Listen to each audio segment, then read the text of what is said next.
क्या surgical strike दहशतगर्दी का इलाज है?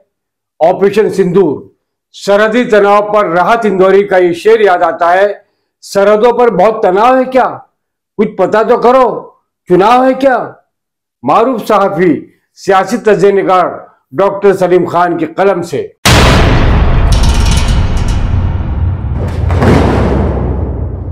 दो हफ्तों के तवील इंतजार करने के बाद बिल आखिर हिंदुस्तान ने पहलगाम में होने वाले दहशतगर्दाना हमले का इंतकाम ले ही लिया। पाकिस्तान को इसकी बुज़दिलाना हरकत पर भारत को जवाब देना लाजमी था।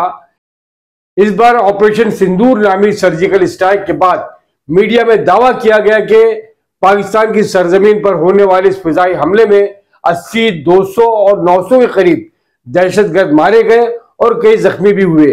ये आंकड़े हमारे मुल्क के नेशनल चैनलों पर दिलचस्प इंकशाफ है, क्योंकि रात के अंधेरे में जो हमला हुआ उसमें मारे जाने वालों की तादाद सुबह सुबह मीडिया की सुर्खियां बन गई और इनके बारे में यह भी पता चल गया कि वो सब दहशतगर्द थे। पाकिस्तान के मुताबिक जुमला 8 शहरी मारे गए, जिनमें खवातीन और बच्चे भी हैं। हमारे मुल्क हिंदुस्तान का दावा है कि इस हमले में इस्तेमाल होने वाले सारे जहाज सही सलामत लौट आए, मगर पाकिस्तान का कहना है कि उसने 5 तैयारे, 3 राफेल, एक Su-30 और एक MiG-29 मार गिराया और कई फौजियों को पकड़ लिया। सरहद के दोनों जानिब से आने वाली इन मुतज़ाद खबरों की तस्दीक तो कोई गैर जानिबदार एजेंसी ही कर सकती है, लेकिन बज़ाहिर ऐसा लगता है कि अब अफसाने का वो खूबसूरत मोड़ आ गया है कि जिसके बाद अंजाम तक पहुंचाने से कबल इसे ठंडे बस्ते में डाल दिया जाएगा, क्योंकि साहिर लुधियानी के मुताबिक वो अफसाना जिसे अंजाम तक लाना ना हो मुमकिन, उसे खूबसूरत मोड़ देकर छोड़ना अच्छा। यह कयास इसलिए लगाया जा रहा है क्योंकि हिंदुस्तान की जानिब से सर्जिकल स्ट्राइक अब कोई नई चीज नहीं है। इससे कबल 2016 में उड़ी के फौजी कैंप पर दहशतगर्दाना हमला हुआ था। उसमें 19 हिंदुस्तानी फौजियों की हलाकत के बाद हिंदुस्तान ने लाइन ऑफ कंट्रोल डिफेक्टिव सरहद के पार सर्जिकल स्ट्राइक की थी। इसके बावजूद 2019 में फिर से दहशतगर्दाना हमला हो गया। इसके बाद पुलवामा बम धमाके में 40 हिंदुस्तानी नीम फौजी एहलकार हलाक हो गए। इसका इंतकाम लेने के लिए पाकिस्तान में घुसकर बालाकोट में फिजाई हमले किए गए और दहशतगर्दी के अड्डों को खत्म करने का दावा किया गया, लेकिन इसके बाद फिर से 22 अप्रैल को पहलगाम में हमला हो गया, जिसमें 26 लोग हलाक हो गए। ये ताजा सर्जिकल स्ट्राइक इसका रद्दअमल है। इस बाबत वजीर आजम कह चुके हैं, दहशतगर्दों की बाकी मानदा जमीन को तबाह करने का वक्त आ गया है। 140 करोड़ हिंदुस्तानियों की कुव्वत इरादी अब दहशतगर्दी के आकाओं के कबर तोड़ देगी। तो क्या यह मान लिया जाए कि अब दहशतगर्दी का खात्मा हो जाएगा और बेकसूर लोगों के जाने का सिलसिला रुक जाएगा, या फिर से यही अमल और रद्द अमल की कहानी दोहराई जाएगी? क्योंकि जो बात पहले नहीं हुई वो आगे कैसे होगी?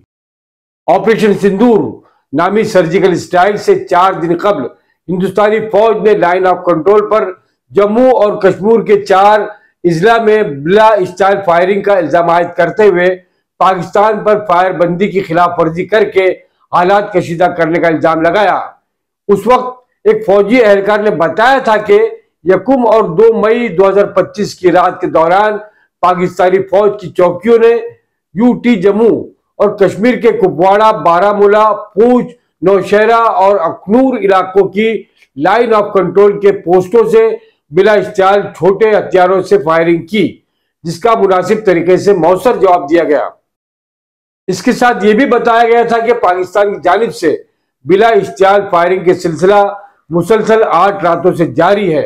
हालांकि दरमियान में दोनों ममालिक के director general military operations DGMOs ने हॉटलाइन पर बात भी की थी।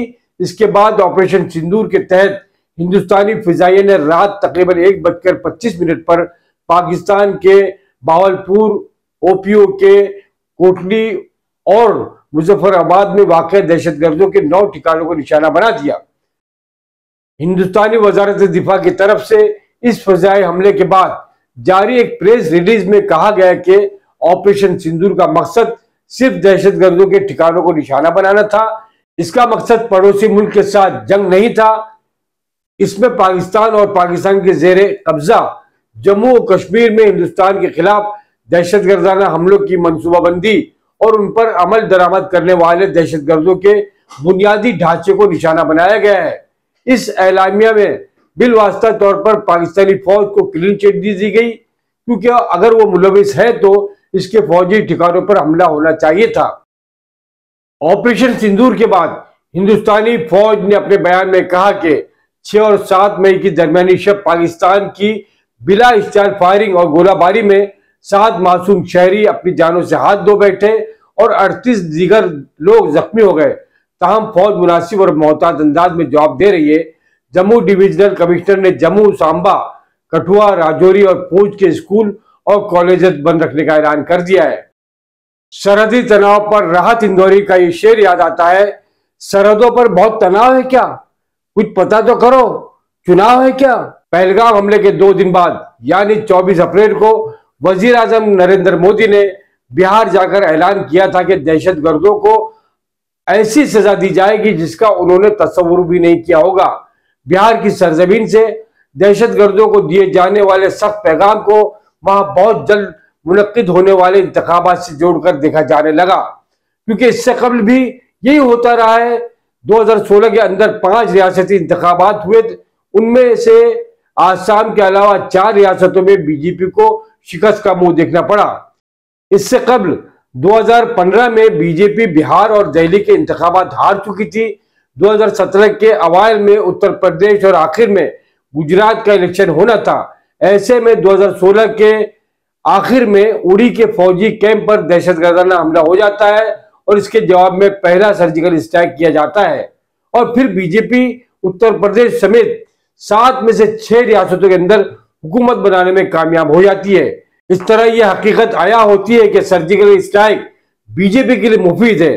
2019 में कौमी इंतखाबात की मुहिम के दौरान पुलवामा के दहशतगर्दाना हमले में 40 हिंदुस्तानी नीम फौजी एहलकार हलाक हो जाते हैं।